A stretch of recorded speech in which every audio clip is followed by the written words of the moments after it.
لیکن موت کے بارے میں ایک مغالطہ ذہنوں میں بیٹھا ہوا ہے۔ بالعموم اس کا بارے میں ذہنوں میں یہ خیال ہے کہ موت معدوم ہو جانے کا نام، چنانچہ بعض جگہ پر تو آپ اکثر و بیشتر تراجم میں بھی دیکھیں گے کہ جیسے قرآن مجید میں سورہ بقرہ کے 3 رکوع میں جو آیت آئی کیف تکفرون باللہ وکنتم امواتا فاحیاکم ثم یمیتکم ثم یحییکم، وہاں بھی آپ دیکھیں گے کہ موت مقدم، حیات اس کے بعد، لیکن یہ کہ اس موت کے بارے میں اکثر لوگوں کا مغالطہ ہے کہ گویا کہ معدوم کے معنی میں ہم اسے لے رہے ہیں کہ تم معدوم تھے پھر تمہیں اللہ نے زندہ کیا۔ یہاں چونکہ اس موضوع پر کئی مرتبہ گفتگو ہو چکی ہے، لیکن میں اس جگہ توجہ دلا رہا ہوں، خلق الموت والحیات، موت بھی در حقیقت مخلوق ہے، یہ ایک مثبت حقیقت ہے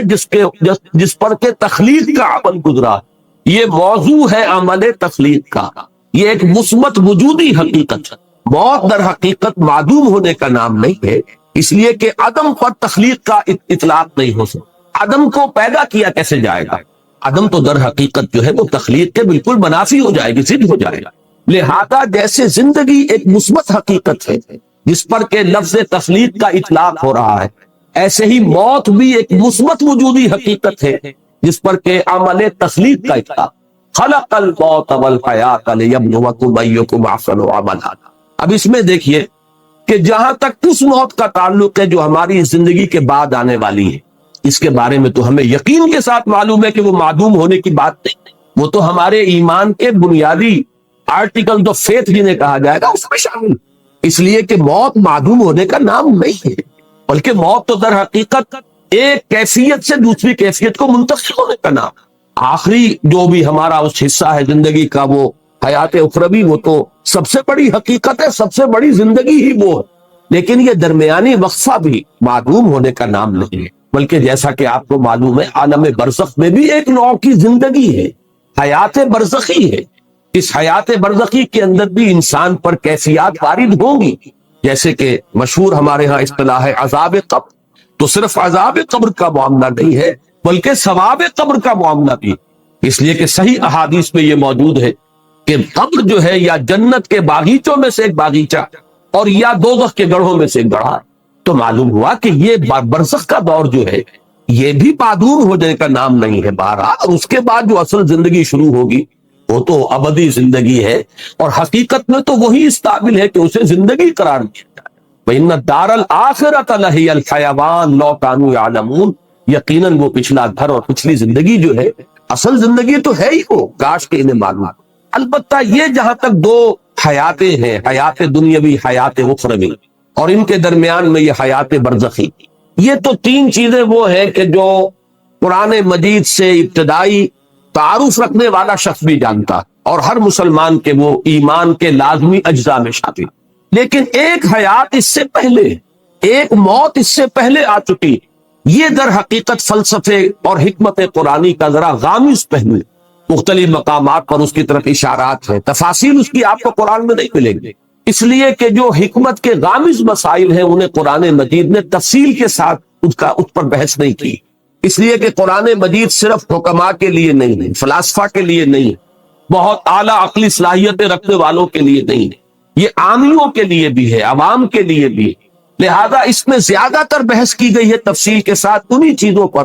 کہ جو سب کے ذہن کی گرفت میں آ جائیں، سب کے علم کی سطح تک رسائی جو ہے ان چیزوں کی ہو جائے، اور باقی چیزیں جو ہیں کہ جو زیادہ غامض ہیں، دقیق ہیں، فلسفیانہ حقائق ہیں، ان کی طرف صرف اشارے، اس لیے کہ ان کو ظاہر بات ہے کہ ان سے دلچسپی رکھنے والے عقلاء اور حکماء ہوں گے، اور عاقلانہ اشارہ کافی ہے، عاقلوں کے لیے ظاہر بات ہے کہ اشارہ کافی، وہ جب وہاں سے گزریں گے وہ ڈیرا لگا کر بیٹھ جائیں گے،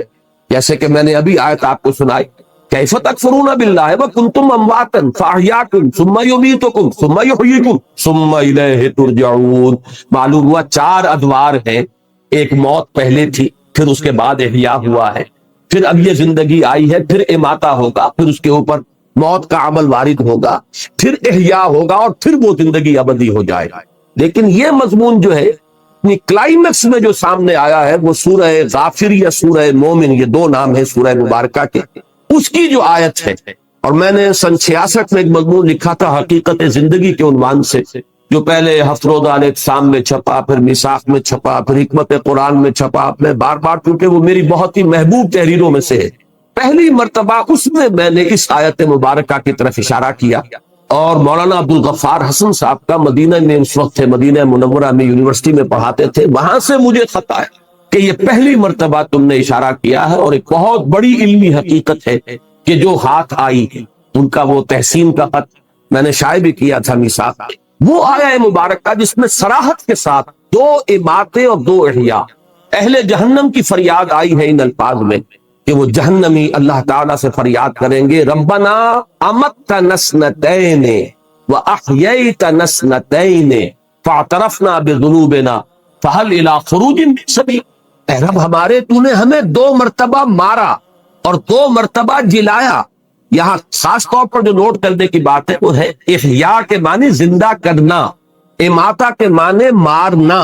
کسی شے کو مارنے کا مطلب یہ کہ پہلے وہ زندہ تھی تب اس پر اماتہ ہوگا، اور اس کے بعد پھر وہ مردہ سے اس کو زندہ کیا جائے گا۔ اور وہاں بھی آپ دیکھ رہے ہیں جیسے یہاں ہے خلق الموت والحیات، موت کو مقدم رکھا گیا ہے حیات، اسی طرح وہاں کنتم امواتا فاحیاکم ثم یمیتکم ثم یحییکم، دونوں مرتبہ موت مقدم ہے حیات۔ اور اسی طرح اس آیہ مبارکہ میں ربنا امتنا سنتین واحییتنا سنتین فاعترفنا بذنوبنا فہل الی خروج من سبیل، رب ہمارے تو نے ہمیں 2 مرتبہ مارا اور 2 مرتبہ زندہ کیا، تو اب ہم نے اپنے گناہوں کا اعتراف کر لیا۔ یہ اس رکوع میں بھی وہ لفظ آیا ہے فاعترفوا بذنبہم، تو انہوں نے اعتراف کر لیا، وہ اعتراف کر لیں گے اپنے گناہ کا۔ وہاں بھی فرمایا گیا ہم نے اعتراف کر لیا اپنے گناہوں کا، فہل الی خروج من سبیل، اب یہاں سے نکلنے کے لیے بھی کوئی راستہ ہے، کوئی شکل ہے؟ یعنی اگر 4-5 ہم پر مراحل آ چکے ہیں تو پروردگار ایک مرحلہ اور، یعنی جب اس طریقے سے 2 مرتبہ اماتہ ہو چکا، 2 مرتبہ احیاء ہو چکا، تو پھر یہ کہ کوئی ایک اور شکل ہو جائے، کوئی اور مہلت مل جائے، گویا کہ دلیل کے طور فہل الی خروج من سبیل کی جو استدعا ہے اس کی دلیل کے طور پر یہ لایا گیا، تمہیں 2 مرتبہ ہمیں مارا، 2 مرتبہ جلایا، تو اب ایک مرتبہ اور ہمیں موقع عنایت ہو جائے۔ اب میں نے ابھی ایک لفظ کہا تھا، شاید آپ چونکے ہیں، کہ در حقیقت یہ 4 نہیں 5 ادوار ہے، اس لیے کہ پہلے اماتے سے پہلے ایک زندگی ہے، تبھی تو اماتہ ہوگا۔ تو حیات اولا، پھر اماتہ اولا ہوا ہے، پہلی موت ہوئی ہے، پھر احیاء اولا یہ دوسری زندگی ہوئی، پھر اماتہ ثانیہ دوسری مرتبہ کا زندہ موت کا وارد کیا جانا، اس کے بعد احیاء ثانی ہوگا، دوسری مرتبہ کا زندہ کیا جانا، اور اس کے بعد زندگی۔ گویا کہ 3 زندگیوں کے مابین 2 موتیں حائل ہیں۔ اب نوٹ کر لیجئے اس کے بات ثابت یہ ہوا 3 زندگیوں کے مابین وقفے ہیں 2 موتوں کے، پہلی زندگی پھر موت، پھر زندگی پھر موت، پھر زندگی۔ اب اس کو نوٹ کیجئے، میں نے پہلے بھی عرض کیا ہے لیکن بعض حضرات آپ یہاں نئے ہیں، پہلی ہماری تخلیق ہوئی عالم ارواح، اس کے لیے لفظ تخلیق بھی مناسب نہیں ہے، ایجاد یا ابداع، اس لیے کہ حجت اللہ البالغہ جو بڑی مشہور معروف اور بڑی مارکت الآراء تصنیف ہے امام الہند شاہ ولی اللہ دہلوی رحمۃ اللہ علیہ کی، اس کا ابتدائی حصہ جو ہے وہ ان کے فلسفے پر مشتمل ہے، اور پہلا باب جو ہے اس میں افعال الہی، اللہ تعالیٰ کے 3 بنیادی افعال پر بحث کی گئی۔ اللہ کے 3 کام بنیادی ہیں۔ پہلا کیا ہے؟ ابداع، یعنی عدم محض سے وجود بخشنا، یہ ابداع۔ دوسرا ہے خلق، خلق یہ ہے کہ کسی شے سے کوئی شے بنا دے، یہ خلق ہے۔ اور تیسرے تدبیر، یدبر الامر من السماء الی الارض، اللہ تعالیٰ کے تمام افعال جو ہے وہ ان 3 کیٹیگریز کے اندر فال کریں۔ 3 بڑی بڑی کیٹیگریز ہیں کہ اللہ کے تمام افعال وہ ان کے منقسم ہو جائیں گے۔ ابداع، عدم محض سے وجود بخشنا، اسی لیے میں نے کہا کہ اس کو ایجاد کہا جائے یا ابداع کہا جائے یہ صحیح لفظ ہوگا، خلق نہیں، اس لیے کہ خلق کے لفظ کا اطلاق ہوتا ہے کسی شے سے کوئی شے بننا۔ آپ نے پڑھا ہے خلق الانسان من صلصال کالفخار، پیدا کیا انسان کو، بنایا انسان کو مٹی سے، کھنکتی ہوئی مٹی، سوکھی ہوئی، سوکھا گارا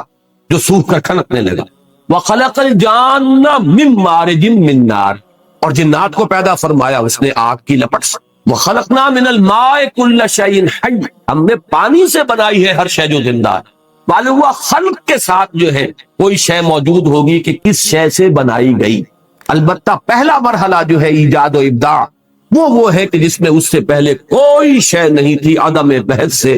انگریزی میں جسے کہتے ہیں کریشن ایکس نہیلو، عدم محض سے کریٹ کرنا، یہ ہے ایجاد و ابداع۔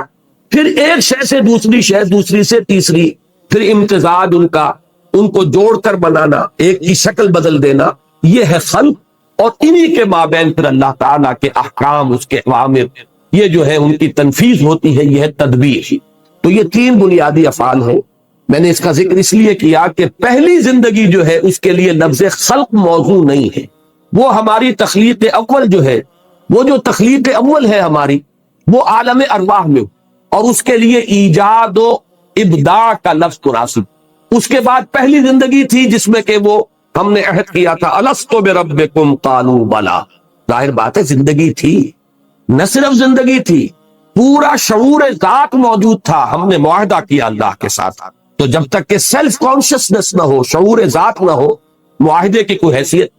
ہمیشہ آپ دیکھیں گے جب معاہدہ کیا جاتا ہے، اقرار کیا جاتا ہے، باقاعدگی ہوش و حواس میں یہ وعدہ کرتا ہوں یا معاہدہ کر رہا ہوں، تو گویا کہ اپنی ذات کا پورا شعور ہونا لازم۔ ہم اس شعور ذات کے ساتھ زندہ تھے، اگرچہ جسموں کے ساتھ نہیں تھے، صرف ارواح کی شکل میں تھے۔ الارواح جنود مجندہ، وہ لشکروں کی صورت میں وہ تمام ارواح تھی جو اللہ کے حضور میں حاضر تھی، اور پوچھا گیا الست بربکم قالوا بلا۔ اب یہ پہلی حیات ہے، اس پر پہلا اماتہ طاری ہوا، پہلی مرتبہ مارا گیا، یعنی سلا دیا گیا، ان ارواح کو کسی کولڈ سٹوریج کے اندر رکھ دیا گیا۔ یہ ہے موت کا وہ پہلا مرحلہ جو اس زندگی میں آنے سے قبل ہم گزار آئے۔ اس کے بعد اب ہو رہا ہے احیاء اولا، وہ اس زندگی میں، اس عالم میں جو عنصری ہے اس کے اندر، جب وہ رحم مادر میں ایک جسم تیار ہوا ہے تو وہ روح کو لا کر اس کولڈ سٹوریج سے، وہ جو روح معین ہے اس شخص کی، اس کو لا کر شامل کیا گیا، اور یہ گویا کہ احیاء اولا۔ اس کے بعد یہ زندگی دوسری آ گئی۔ در حقیقت یہ جسے ہم پہلی زندگی کہتے ہیں، یہ زندگی دوسری کہ جو ہم اس عالم میں مادی میں بسر کر رہے ہیں، اس میں ہمارا جسم بھی ہے اور ہماری وہ روح بھی ہے، جبکہ پہلی زندگی میں صرف ارواح۔ اس کے بعد دوسرا اماتہ ہوگا، اور پھر عالم برزخ شروع ہوگا، پھر دوسرا احیاء ہوگا، اور پھر ہماری آخری زندگی ہوگی اخروی زندگی، اور وہ پھر ہمیشہ کے لیے ہے، ابدی۔ یہ ہے در حقیقت حیات انسانی کے مختلف انواع۔ اب اس میں ذرا ایک بات میں اور ہمت اور جرات کر کے عرض کر رہا ہوں، اس سے یہ تو ثابت ہوا ہے ہمارے ایمان کا جزو لازم کہ ہم ابدی ہیں، ہمیں کبھی نہیں ہونا، اس لیے کہ اصل زندگی آخرت کی زندگی ہے، اور وہ ابدی ہے، جنت میں ہو چاہے وہ جہنم میں ہو، وہ ابدی زندگی ہے۔ تو معلوم یہ ہوا کہ ہم ابدی ہیں۔ البتہ اسی کا ایک اور خامس پہلو یہ ہے کہ ہم ازلی بھی ہیں، ہمیشہ سے۔ اب یہ ذرا بات آپ کو چونکانے کے لیے میں کہہ رہا ہوں، اس لیے کہ ہم علم خداوندی میں ہمیشہ سے، میرا جو بھی وجود ہے، میرا تشخص جو اس وقت ہے، علم خداوندی میں تو ہمیشہ سے۔ اللہ کا علم جو ہے وہ حادث نہیں ہے، اللہ کا علم اس کی ذات کے ساتھ، جیسے کہ اس کی ذات قدیم ہے، اس کا علم بھی قدیم۔ کوئی شے جس کا وجود اس عالم میں کبھی ہونا ہوگا، وہ علم خداوندی میں ازل سے موجود، جس کو کہ ہمارے صوفیہ اور ہمارے متکلمین کہتے ہیں صور علمیہ۔ علم خداوندی میں یہ تمام صورتیں پہلے سے موجود ہیں، تو ہماری ایک پوٹینشل ایگزسٹنس جو ہے، پوٹینشل ہے، یہ بالقوہ وجود تھا ہمارا علم خداوندی میں، اور وہ ہمیشہ۔ اس کے بعد ہمارا پہلا وجود عالم ارواح میں ہوا، وہ ہمارا وجود خارجی، اور اس کے بعد پھر ہمارا یہ وجود ہے جو مادی زندگی کے ساتھ ہو رہا ہے، مادی جسم کے ساتھ ہوگا، پھر ہمارا ایک اور وجود ہوگا، اور وہ ابدی ہے۔ اب یہ ہے وہ چیزیں جس کے بارے میں میں نے عرض کیا کہ یہ وہ حقائق ہیں کہ جن میں سے حیات دنیاوی تو ہمارے سامنے کی شے ہے، ہمارے تجربے کی شے ہے، حیات اخروی وہ ہے جس کا جاننا لازم ہے اگر اس زندگی کو درست بسر کرنا ہے۔ لہذا ان پر تو تفصیل سے گفتگو ہوئی ہے، پوری بحث ہے، پوری شرح و بسط کے ساتھ ہے، لیکن یہ ابتدائی مراحل جو ہے یہ خالص علمی باتیں ہیں، یہ ایک حکمت کے وہ غامض مضامین ہیں کہ جن کو قرآن مجید نے بہت ہی اشارے صرف کر دیے ہیں، اس کے علاوہ یہ کہ ان پر تفصیلی بحث نہیں کی ہے، اور خود اس کا جو سبب ہے وہ میں بیان کر چکا ہوں، اس لیے کہ یہ حکمت و فلسفہ کے جو غامض مضامین ہیں ان کا تعلق ہے حکمات سے، اور عاقلہ را اشارہ کافی سے۔ اب جو میں نے یہ اس قدر طویل جو زندگی ہے انسان کی، اس کے لیے میں نے وہ لفظ ازلی بھی استعمال کر دیا کہ پوٹینشل ایگزسٹنس ہماری جو ہے وہ تو جب اللہ تعالیٰ کے علم میں ہم ہمیشہ سے موجود تھے۔ ایک تو یہ کہ علامہ اقبال کی جو نظم ہے زندگی کے عنوان سے بانگ درام، اس میں دو شعر آج کے ہمارے اس درس کے اعتبار سے انتہائی اہم ہیں، بلکہ اسی آیت کے اعتبار سے اہم ہے۔ پہلا شعر، تو اسے پیمانہ امروز و فرداں سے نہ ناپ، جاویداں پہ ہم دواں ہر دم جواں ہے زندگی۔ واقعہ یہ ہے کہ جو ان الفاظ کے اندر جو شوکت ہے، یہ اس آیہ مبارکہ کے پہلے حصے کی صحیح ترین تعبیر۔ کیا تم سال گنتے ہو 60 سال 70 سال 80 سال؟ کیا یہ زندگی ہے؟ یہ تو تمہارے ذہن کی بڑی تنگی ہے۔ بلکہ میں نے وہ حقیقت زندگی کا اپنا مضمون شروع یہاں سے کیا کہ یہ لوگ کہ جو صرف تجربہ اور شہود کے اوپر ایمان رکھنے والے ہیں، وہ تو زندگی سمجھتے بس پیدائش سے موت تک کا وقت۔ لیکن کیا یہ 30 40 50 60 سال 70 سال 80 سال، ان میں بھی پہلا حصہ گزر جاتا ہے جس میں شعور ہی نہیں، اور پھر بڑھاپا آ گیا تو کہ لا یعلم بعد علم شیئا، پھر کچھ شعور نہیں رہتا۔ بیچ کے 30 40 سال بمشکل ہے کہ جو شعور کے ہیں۔ تو کیا یہ کل ہماری حقیقت نہیں؟ اشرف المخلوقات جس کے بارے میں اللہ یہ فرمائے خلقتہ بیدی، میں نے اسے اپنے دونوں ہاتھوں سے بنایا ہے۔ وَلَقَدْ كَرَّمْنَا بَنِي آدَمَ وَحَمَلْنَاهُمْ فِي الْبَرِّ وَالْبَحْرِ وَرَزَقْنَاهُم مِّنَ الطَّيِّبَاتِ وَفَضَّلْنَاهُمْ عَلَىٰ كَثِيرٍ مِّمَّنْ خَلَقْنَا تَفْضِيلًا، جس کی شان اس طریقے سے بیان کی جا رہی ہے، کیا اس کی حقیقت بس یہی ہو؟ اور اس میں بھی یہ کہ عمر دراز مانگ کے لائے تھے، 4 دن 2 آرزو میں کٹ گئے 2 انتظار میں۔ واقعہ یہ ہے کہ اگر 70 برس کی زندگی بھی ہو تو 40 برس تو گزر جاتے ہیں۔ بے شعوری کے شروع کا اور آخر کا حصہ دونوں شامل کر لیجئے تو بیچ میں کیا ہے، وہ 2 دن کی زندگی رہ جائے گی کہ جس میں شعور ہے، حرکت ہے، ارادے ہیں، عزائم ہیں، امنگیں ہیں، آپ کچھ بناتے ہیں، بگاڑتے ہیں، کچھ کوئی چیز جو ہے وہ آپ کی زندگی کا جو اصل کہنا پروڈکٹیو پیریڈ ہے وہ تو وہی ہے۔ تو زندگی یہ نہیں ہے، یہ زندگی بہت طویل عمل۔ تو اسے پیمانہ امروز و فردا سے نہ ناپ، جاویداں پہ ہم دواں ہر دم جواں ہے زندگی۔ اب یہ جو جاویداں پہ ہم دواں ہر دم جواں ہے زندگی، ظاہر بات ہے کہ ان حقائق کو کما حق ہوں تو ان کی تعبیر ممکن ہی نہیں، بس الفاظ آئے کہ جس سے کچھ تاثر مل جائے۔ اور میں نے آج جو بات عرض کی ہے اسے پھر نوٹ کر لیجئے کہ اس میں ایک حصہ تو ہمارے ایمان کا جزو لازم ہے، یعنی ابدیت، ہمیشہ کا وجود ہے ہمارا، اسے ختم نہیں ہونا۔ وہ جنت میں ہے یا دوزخ میں ہے، اس لیے کہ ابدا خالدین فیہا ابدا جہنمیوں کے لیے بھی آیا، اور خالدین فیہا ابدا اہل جنت کے لیے تو بے شمار جگہ پر آیا۔ تو معلوم یہ ہوا کہ ہمارا وجود ابدی ہے۔ البتہ پہلا حصہ جو ہے اس کے بارے میں عام لوگ تو یہ سمجھتے ہیں کہ ہمارا وجود جو ہے وہ صرف پیدائش سے یا 9 مہینے اور ایڈ کر لیجئے کہ جو رحم مادر کے ہیں، بس یہاں سے سمجھے گا۔ ایک مادہ پرست کی نگاہ اس سے آگے نہیں جائے گا۔ اس سے آگے چلیے تو قرآن مجید نے ایک حقیقت یہ منکشف کی کہ تم تو ایک اور زندگی پہلے بتا بھی آئے ہو، گزار آئے ہو، ایک زندگی ایک موت تم پر پہلے آ چکی ہے اس عالم مادی کے اندر آنے سے پہلے، اور وہ زندگی جو ہے وہ تھی جس میں کہ قول و قرار ہوا تھا الست بربکم قالوا بلی۔ اور تیسری بات میں نے عرض کی ہے، یہ بہت گہرے فلسفے کی بات ہے کہ در حقیقت اس سے بھی پہلے ہمارا ایک وجود، پوٹینشل وجود موجود تھا، علم خداوند۔ اب اس کے لیے میں علامہ اقبال کا ایک شعر آپ کو سنا رہا ہوں، فارسی کا، فلسفہ اور حکمت کے اعتبار سے بہت اونچا شعر ہے۔ بضمیرت آرمیدم تو بے جوش خود نمائی، بکنار برفگندی در آبدار خدرا۔ اللہ سے خطاب کر رہے ہیں کہ اللہ میں تو تیرے اندر، ضمیر کہتے ہیں کسی کی مخفی حقیقت، اندر کی شے، میں تیرے باطن میں بڑے آرام میں سو رہا تھا، یعنی میں تھا موجود، ایک صور علمیہ کے اعتبار سے میں تیرے علم میں تھا۔ اب تیرے علم میں تھا تو میں تھا،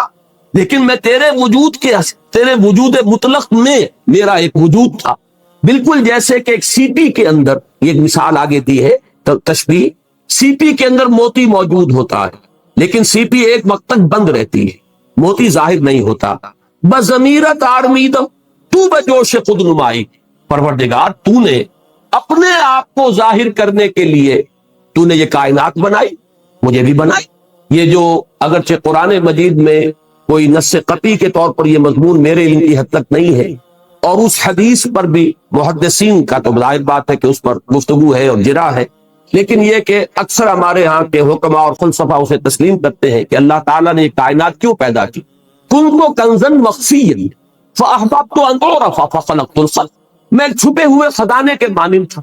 میرے اندر قوت کا لاوا تھا جو کھول رہا تھا، میرے اندر خلاقی تھی، لیکن یہ کہ اسے پہچاننے والا کوئی نہیں تھا، لہذا میں نے خلق کو پیدا کیا، اس سے میری وہ قوت خلاقی اور میری وہ قوت جو ہے وہ ظاہر ہوئی۔ الباری الخالق المصور، یہ جو اس کی صلاحیتیں تھیں، یہ جو پوٹینشیلٹیز تھی، یہ چھپی ہوئی تھی، مخفی تھی، تخلیق سے وہ ظاہر ہوئی۔ اور پھر اس تخلیق کے بعد ایک ایسی مخلوق پیدا کی گئی جس میں یہ شعور تھا کہ وہ اس کا پورا احساس اور ادراک کر سکے اور معرفت حاصل کر سکے۔ تو معلوم یہ ہوا کہ اللہ تعالیٰ نے اپنے آپ کو ظاہر کرنے کے لیے اور اپنے آپ کو پہچانوانے کے لیے کائنات تخلیق کی، اپنے آپ کو ظاہر کرنے کے لیے کائنات تخلیق فرمائی، اور اپنے آپ کو پہچانوانے کے لیے انسان پیدا کہ یہ معرفت کی اس کے اندر صلاحیت تھی کہ اللہ کو پہچان جان۔ تو بضمیرت آرمیدم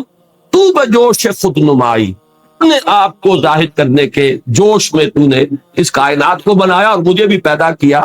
اور اپنے بارے میں کہہ رہے ہیں بکنارہ برفگندی در آبدار خدرا، جیسے سیپی کے اندر وہ موتی موجود تھا، لیکن پتہ نہیں کسی کو نظر نہیں آ رہا، کون اس کی خوبصورتی کو دیکھے، کون اس کے حسن کا جو ہے اس کو اپریشیٹ کرے۔ تو اس نے اپنا منہ کھولا اور موتی کو باہر پھینکا تاکہ اس موتی کا حسن ظاہر ہو۔ تو نے بھی مجھے اپنے اندر سے نکال کر باہر ڈالا ہے۔ بضمیرت آرمیدم تو بجوش خود نمائی بکنارہ برفگندی در آبدار خدرا، میں تو تیرے اندر کا ایک موتی، یہ تیرے اندر کا موتی ہے جس کو میں کہہ رہا ہوں۔ متکلمین نے اس کے لیے اصطلاح وضع کی ہے صور علمیہ، کائنات میں جو شے بھی خارج میں پیدا ہوئی ہے پہلے وہ اللہ تعالیٰ کے علم میں موجود تھی، اور وہ اللہ کے علم میں اس کا وجود جو ہے وہ اس کا پوٹینشل ایگزسٹنس ہے۔ اس اعتبار سے میں نے آج عرض کیا ہے بات کو، اس لیے کہ اب پتہ نہیں کتنے زندگی کا کتنا حصہ بقایا ہے۔ میں اس حصے کے درس کے دوران چاہتا ہوں کہ وہ چیزیں کہ جن پر میں نے تاحال جان بوجھ کر گفتگو نہیں کی ہے، میں چاہتا ہوں کہ اب ان کے بارے میں جس چیز کے بارے میں میری ایک رائے بنی ہے اور جو بھی میں نے مختلف جو گوشے ہیں ان سے حاصل کیا ہے، تو میں آپ کے سامنے رکھوں۔ اگرچہ مجھے اندیشہ ہے کہ چونکہ جس قسم کا یہ اجتماع ہوتا ہے اس میں بالکل نئے لوگ بھی ہوتے ہیں، ہمارے نوجوان طلبہ بھی ہوتے ہیں، اور اس قسم کے مضامین جو ہے ان کے اندر خطرہ ہوتا ہے کہ کچھ لوگ جو ہیں جن کی فہم کی سطح سے وہ بہت بالا تر ہو، ان کے لیے وہ فتنہ نہ بن جائے۔ لیکن یہ کہ اب اور میرے پاس میں نہیں کہہ سکتا کہ کوئی موقع ہوگا کہ نہیں ہوگا کہ میں ان حقائق پر بھی گفتگو کر سکوں، اس لیے میں نے آج اس قدر تفصیل سے بات کی۔ اب یہ جو میں نے عرض کیا ہے کہ 3 زندگیاں اور 2 موتیں، درمیان میں ہے یہ حیات دنیاوی، نوٹ کیجئے 5 میں نے مراحل بیان کیے، پہلی زندگی، پھر پہلی موت، دوسری زندگی، دوسری موت، پھر تیسری زندگی جو ابدی ہے۔ یہ جو درمیان کی زندگی اس کا مقصد کیا ہے؟ یہ وقفے کیوں ڈالے گئے؟ یہ ہے اصل سوال۔ پہلے کوسچن پوز کیجئے کہ ایک مسلسل عمل ہے یہ زندگی، تو اسے پیمانہ امروز و فردا سے ناب جاویداں پہم دواں ہر دم جواں ہے زندگی، یہ ایک مسلسل عمل ہے، تو وقفے کیوں ڈالے گئے؟ وقفے کا لفظ میں خاص طور پر استعمال کر رہا ہوں، وہ شعر میں آپ کو سن چکا ہوں۔ موت ایک زندگی کا وقفہ، یعنی آگے بڑھے گے دم لے، یہ موت معدوم ہونے کا نام تو ہے ہی نہیں، یہ بھی زندگی کی ایک ایسی کیفیت ہے جس میں ہم شعور سے محروم ہو جاتے ہیں۔ شعور کے ساتھ تھے پہلی زندگی میں جب عہد کیا الست بربکم قالوا بلی،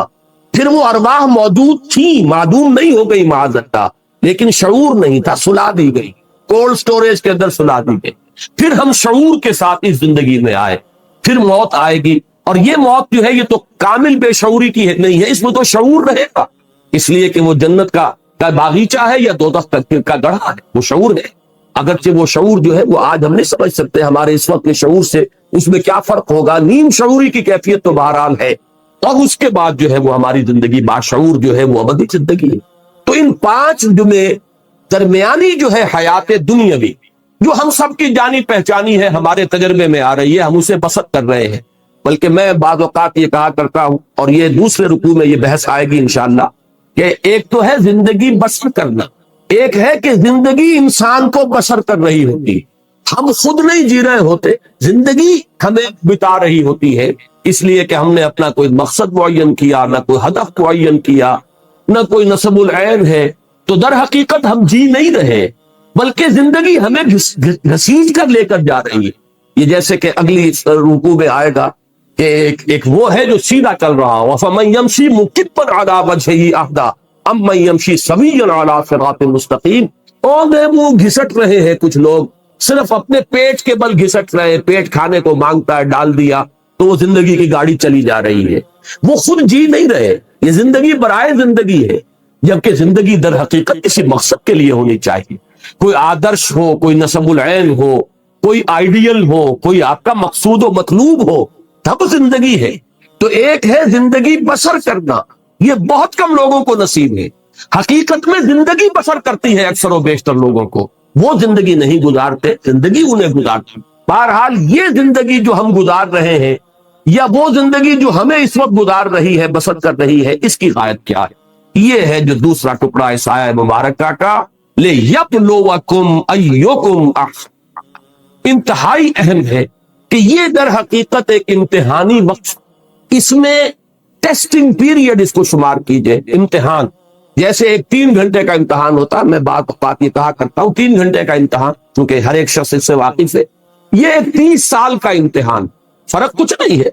یہ تو کوانٹیٹیٹو معاملہ ہے، کوالٹیٹیو کوئی فرق نہیں ہے، 3 گھنٹے کا امتحان، 30 سال کا امتحان۔ 30 سال میں اس لیے کہہ رہا ہوں کہ چاہے عمر کتنی بھی ہو، میں عرض کر چکا ہوں کہ پروڈکٹیو پیریڈ جو ہے انسان کی زندگی کا، جس میں وہ کچھ بناتا ہے یا بگاڑتا ہے، وہ در حقیقت وہ 30 سال کے لگ بھگ بنتے ہیں، 30 نہیں 40 سال ہو جائیں گے، اللہ خیر سے۔ تو یہ اس کا امتحان، یہ بہت اہم بات ہے قرآن مجید کے فکر اور فلسفے کو سمجھنے کے لیے۔ پوری زندگی انسان کی اس امتحان ہی سے عبارت ہے۔ میں نے ایک مضمون لکھا تھا حج کی حقیقت پر، اور حضرت ابراہیم علیہ السلام کی شخصیت کے حوالے سے میں نے امتحانی مراحل گنوائے۔ پہلا امتحان انسان کا اس کے شعور کا ہوتا ہے کہ آیا وہ اپنے پروردگار کو پہچانتا ہے یا نہیں، اسی عالم محسوسات میں گم ہو کر رہ جاتا ہے، یا یہ کہ اس سے اوپر ابھرتا ہے، اور وہ کھول آنکھ کمی دیکھ، فلک دیکھ، فضا دیکھ، مشرق سے ابھرتے ہوئے سورج کو ذرا دیکھ، ان آیات الہیہ کے ذریعے سے اگر وہ معرفت حاصل کرتا ہے اللہ کی، تو پہلے امتحان میں پاس ہو گئے۔ اور اگر وہ اسی میں گم ہو کر رہ گیا، صرف حیوانوں کا سا دیکھنا دیکھتا رہا اور حیوانوں کا سا سننا سنتا رہا، تو گویا کہ وہ ناکام ہوا، وہ تو ضل ضلالا بعیدا، جس نے خدا کو پہچانا ہی نہیں، وہ تو پہلے ہی امتحان میں فیل۔ اب جس نے پہچان لیا، اب اس کے بعد استقامت کا امتحان آئے گا، ان الذین قالوا ربنا اللہ ثم استقاموا، اب عمل کا امتحان شروع ہوگا۔ اللہ کا حکم ہے، اس کو مانو، اللہ نے روکا ہے، رکو، پھر اللہ تو اب تمہارے لیے ایک سے ایک چیلنج نیا لائے گا۔ پرائمری کا امتحان پاس کر لو گے تو مڈل ہے، پھر میٹرک ہے، پھر آگے چلے گا۔ حضرت ابراہیم علیہ السلام کا پہلا امتحان، باپ نے گھر سے نکالا، وَاہْجُرْنِی مَلِیًّا قَالَ سَلَامٌ عَلَیْکَ، وہ اللہ تعالیٰ کی توحید پر قائم ہے۔ پہلا امتحان جو ہے عمل کا پاس کیا ہے کہ وہ باپ نے گھر سے نکال دیا۔ اس کے بعد اس سے بڑا امتحان، اب وہ نمرود کے دربار پیش ہو رہی ہے، لیکن ان کا صبر، ثبات، استقامت، ان کا عزم، ان کا حوصلہ قائم ہے، اور آنکھوں میں آنکھیں ڈال کر بات کی ہے، جو مجادلہ سورہ بقرہ میں آیا کہ تم اگر خدائی کے مدعی ہو تو اللہ تعالیٰ سورج کو مشرق سے نکالتا، مغرب سے نکال کے دکھاؤ، فَبُہِتَ الَّذِی کَفَرَ۔ تیسرا امتحان، ڈال دو اس کو آگ میں، اس کو جلا دو، بہت بڑا الاؤ بنا دیا گیا اور کھڑا کر دیا گیا،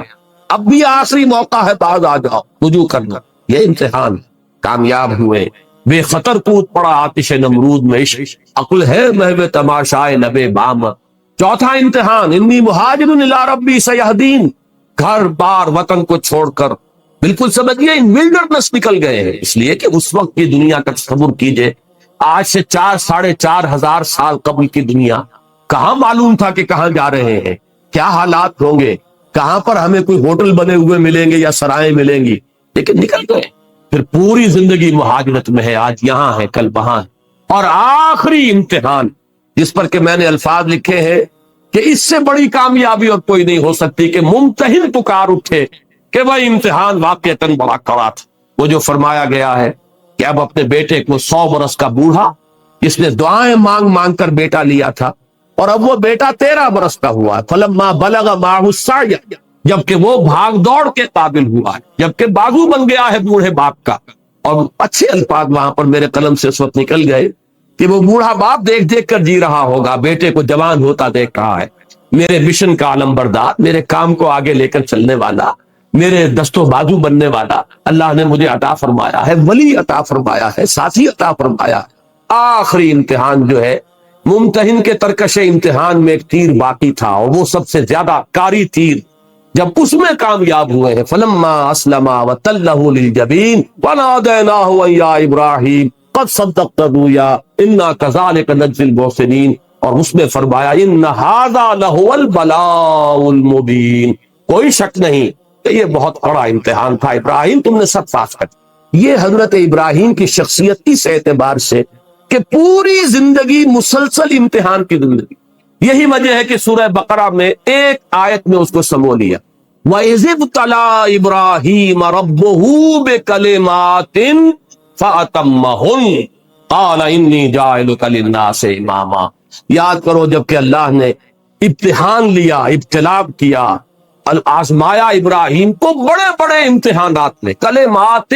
اس لیے کہ یہ تفخیم کے لیے ہے، تنکیر نکرہ کا لفظ، بڑے بڑے امتحانات میں سے گزارا، اور جب وہ تمام میں پورا اترا تب کہا انی جاعلک للناس اماما، اب میں تمہیں پوری نوع انسانی کا امام بنا رہا۔ اس مقام پر فائز ہونے کے لیے وہ تمام ٹیسٹ جو ہے وہ پاس کرنے پڑے حضرت ابراہیم کو علیہ السلام۔ تو در حقیقت پوری زندگی امتحان، یہی امتحان ہے کہ جو اب آپ پر دنیا کی جو کیفیات عدلتی بدلتی رہتی ہیں، کبھی فراخی ہے، کبھی تنگی ہے، کبھی صحت ہے، کبھی بیماری ہے، کبھی مفلسی ہے، کبھی تمنگری ہے، کبھی حالت خوف ہے، کبھی حالت امن ہے، کبھی اللہ نے چھپر پھاڑ کر کچھ دے دیا ہے، اور کبھی اچانک جو کچھ تھا چھین لیا۔ یہ سب کیا ہے؟ امتحان۔ چنانچہ سورۃ الفجر کے اندر جو مضمون آیا ہے کہ فَأَمَّا الْإِنسَانُ إِذَا مَا ابْتَلَاهُ رَبُّهُ فَأَكْرَمَهُ وَنَعَمَهُ فَيَقُولُ رَبِّي أَكْرَمَنِ وَأَمَّا إِذَا مَا ابْتَلَاهُ فَقَدَرَ عَلَيْهِ رِزْقَهُ فَيَقُولُ رَبِّي أَهَانَنِ كَلَّا۔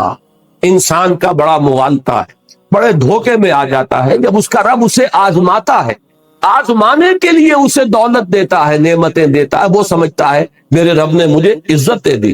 عزت نہیں ہے، امتحان ہے خدا کے بندے۔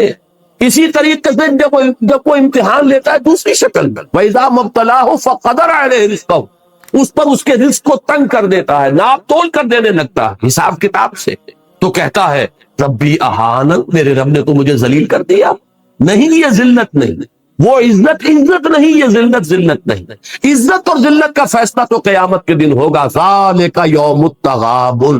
جس کو اس دن جس کا اعزاز ہو گیا وہ ہے عزت والا، اور جو اس روز ذلیل ہو گیا اور عذاب مہین کے اندر مبتلا کر دیا گیا وہ ذلیل ہو گیا۔ باقی اس دنیا کی زندگی میں یہ کیفیت بھی امتحان کی ہے، وہ کیفیت بھی امتحان۔ تو اس پورے کے اوپر، زندگی کے اوپر اس کو پھیلائیے کہ در حقیقت یہ حیات دنیاوی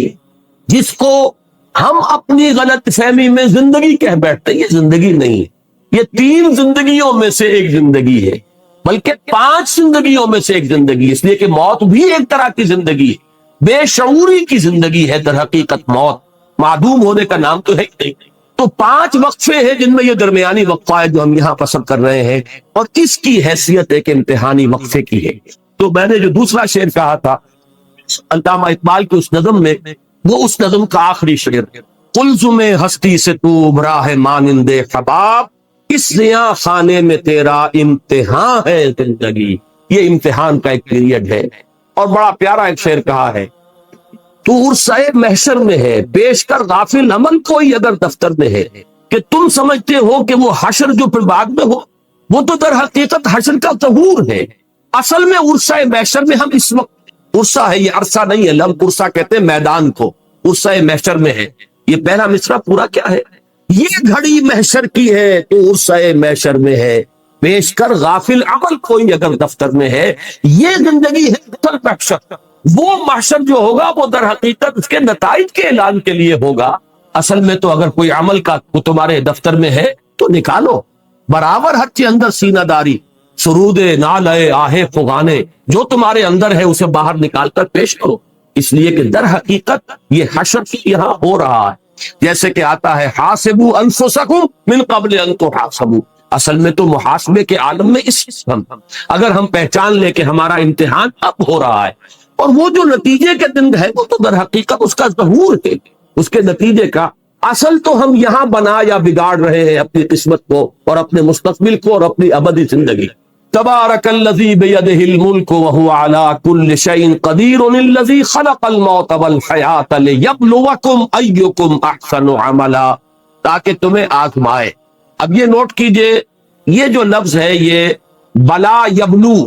یہ ثلاثی مجرد میں بھی آیا ہے، لیبلوکم ثلاثی مجرد بھی، یہی پر ابلا یبلی بھی آتا، لیبلیکم منہ بلاء حسنا، ابلا باب افعال سے بھی آتا، پھر باب افتعال سے کثرت آیا، نبتلی ہے، یبتلیکم، ان اللہ مبتلیکم بنہر، تو یہ جو لفظ آتا ہے باب افتعال سے، تینوں کا مفہوم ایک ہی ہے۔ بہت سے الفاظ جو ہے وہ مختلف ابواب میں آنے کے بعد مفہوم کچھ بدلتے ہیں، لیکن بلا یبلو، ابلا یبلی، ابتلا یبتلی، ان تینوں کا مفہوم ایک ہی ہے۔ لیبلوکم ایکم احسن عملا، تاکہ تمہیں جانچے، پرکھے، آزمائے کہ کون ہے تم میں سب سے اچھے عمل کرنے والا۔ اب اس کے حوالے سے میرا ذہن منتقل ہوا ہے فوری طور پر، جو ڈارون کا نظریہ ہے اس کے ضمن میں دو اصطلاحات آپ نے سنی ہوں گی، اسٹرگل فار ایگزسٹنس، کہ یہاں دنیا میں اپنے وجود کو برقرار رکھنے کے لیے ایک اسٹرگل ہے، ایک مقابلہ ہے، ایک مسابقت ہے، ایک دوسرے کے ساتھ ہم زور آزمائی کر رہے ہیں اپنے آپ کو برقرار رکھنے کے لیے۔ آپ کے پاس رزق کی مقدار محدود ہے، اب چھینا جھپٹی ہو رہی ہے، میں چاہتا ہوں میں آپ سے چھین لوں، آپ چاہتے ہیں میں مجھ سے چھین لیں، یہ ہے وہ اسٹرگل فار ایگزسٹنس۔ اور نمبر دو اصطلاح ہے سروائیول آف دی فٹسٹ، اس میں جو جتنا فٹ ہوگا وہ جیت جائے گا، وہ باقی رہے گا، اور جو کمزور ہے، انفٹ ہے، وہ معدوم ہو جائے گا، اس کا وجود نہیں رہے گا۔ جیسے کہ اقبال نے کہا ہے، جرم ضعیفی کی سزا برگ وفا جار، یہ جو بھی کمزور ہوگا، انفٹ ہوگا، معدوم ہو جائے گا۔ یہ ڈارون کے فلسفے میں یہ سپیشیز جو ختم ہو گئی، بڑے بڑے حیوانات ہوتے تھے، ڈائنوسارز وغیرہ، اب ان کا کہیں وجود نہیں ہے۔ کیوں ختم ہو گئے؟ کہ وہ اپنے آپ کو ماحول کے ساتھ سازگار نہیں کر سکے۔ جنہوں نے اپنے آپ کو ماحول کے ساتھ سازگار اور موافق بنا لیا وہ باقی رہے، جو فیل ہو گئے وہ ختم۔ تو میں نے یہ اصطلاحات صرف رکھی ہے، فلسفہ پڑھانا جو ہے ڈارون کا یا اس کی نفی یا اس کا اس بات پیش نظر نہیں ہے۔ قرآن مجید نے لفظ استعمال کیا ایکم احسن عملا، یہ سروائیول آف دی فٹسٹ نہیں ہے، بلکہ جو تم میں سے چناؤ ہے، فٹسٹ کو اللہ چننا چاہ رہا۔ اللہ تعالیٰ نے یہ تمام امتحان کی چھلنی لگائی ہے کہ تم میں سے جو بہترین عمل کرنے والے ہو انہیں وہ چنے گا۔ ایکم احسن عملا، تم میں سے کون ہے بہترین عمل کرنے والے۔ اب اس کی بھی بہت دور تک جو ہے بات جاتی ہے۔ علامہ اقبال نے ایک خیال ظاہر کیا ہے، اگرچہ مجھے اس خیال سے اتفاق نہیں ہے، لیکن فلسفے کا ایک نقطہ ہے۔ وہ یہ کہتے ہیں کہ ریزریکشن جو ہے یہ در حقیقت عرض کی جانے والی شے، یہ ایسے ہی نہیں مل جائے گی۔ اگر آپ نے اس زندگی کے اندر اعمال صالحہ کے ذریعے سے اپنی خودی کو مضبوط کر لیا تو یہ خودی جو ہے اس پر موت کا کوئی اثر وارد نہیں ہو سکے گا، یہ سروائیو کرے گی۔ لیکن اگر عمل صالح کے ذریعے سے آپ نے خودی کو مستحکم نہیں کیا تو معدوم ہو جائے گا، اس لیے کہ پھر آپ کی حیثیت جو حیوانات کی ہے، جس طریقے سے کہ حیوانات کے لیے ریزریکشن نہیں ہے اسی طریقے سے انسانوں کے لیے بھی نہیں۔ یا یہ کہ حیوانات کے بارے میں حدیث ہے کہ ان کو بھی دوبارہ زندہ کیا جائے گا، اور جو ایک دوسرے پر انہوں نے زیادتیاں کی ہوں گی، کسی نے کسی کو سینگ مارا تھا، کسی نے کسی اور کو لات نصیب کی تھی، اس کا بدلہ دلوا کر پھر معدوم کر دیا جائے گا، یہ ایک حدیث ہے۔ اور ابھی میرے پاس ایک کتاب حال ہی میں آئی ہے، ناصر الدین البانی جو اس دور کے سب سے بڑے محدث ہیں، 4 بڑی والیوم میں انہوں نے الاحادیث الصحیحہ جمع کی، یعنی صرف صحیح ہے نہیں، دوسری کتابوں میں بھی جو حدیثیں کے صحت کے معیار پر پوری اترتی ہیں ان کو انہوں نے سب کو جمع کر دیا۔ اس میں اس حدیث کو بھی انہوں نے لیا کہ حیوانات کی بھی باعث بعد الموت ہے، ان کے ایک دوسرے پر زیادتیوں کا ایک دوسرے کو بدلہ قصاص دلوا کر پھر معدوم کر دیا جائے۔ یہ بات جو ہے مولانا مناظر حسن گیلانی نے بھی الدین القیم میں بڑی تفصیل سے اس پر گفتگو کی ہے، اس کے آخری حصے تھے۔ تو علامہ کا فلسفہ یہ ہے کہ ریزریکشن جو ہے یہ ایسے ہی نہیں مل جائے گا، it has to be earned, اسے تو کمانا پڑے گا۔ اس کے لیے عمل صالح کے ذریعے سے اپنی خودی کو مضبوط کیجئے کہ پھر وہ موت کے صدمے کو برداشت کر جائے اور اس کے بعد جو ہے اس کی بقا ہو۔ بہرحال وہ میں نے جیسا کہ عرض کیا، میں اس کی تائید نہیں کر رہا، صرف ایک نقطہ جو ہے علمی علامہ کے فکر کا میں نے صرف اسے آپ کے سامنے رکھا ہے۔ تو ایکم احسن عملا، کون ہے تم میں سے بہترین عمل کرنے والا؟ اس کا ایک منطقی نتیجہ نکلتا ہے، اور وہ قرآن مجید کے بہت سے مقامات پر پھر اس کو واضح کیا گیا ہے، کھول کر بیان کیا گیا ہے کہ وہ جو سروائیول آف دی فٹسٹ اور اسٹرگل فار ایگزسٹنس ہے، قرآن یہ چاہتا ہے کہ آپ اسٹرگل کریں، ایک دوسرے سے مسابقت کریں خیر میں، نیکی میں۔ وَلِكُلٍّ وِجْهَةٌ هُوَ مُوَلِّيهَا فَاسْتَبِقُوا الْخَيْرَاتِ، ہر ایک نے اپنا کوئی نہ کوئی ہدف معین کیا ہوا ہے جدھر اس نے اپنا رخ کیا ہے، تو تم بھی اے مسلمانوں رخ کرو اور استباق کرو۔ استباق کہتے ہیں بھاگنا، دوڑنا ایک دوسرے سے مقابلے کے لیے اور ایک دوسرے سے آگے نکلنے کے لیے، استباق۔ وہ جو حضرت یوسف کو ان کے بھائی لے گئے تھے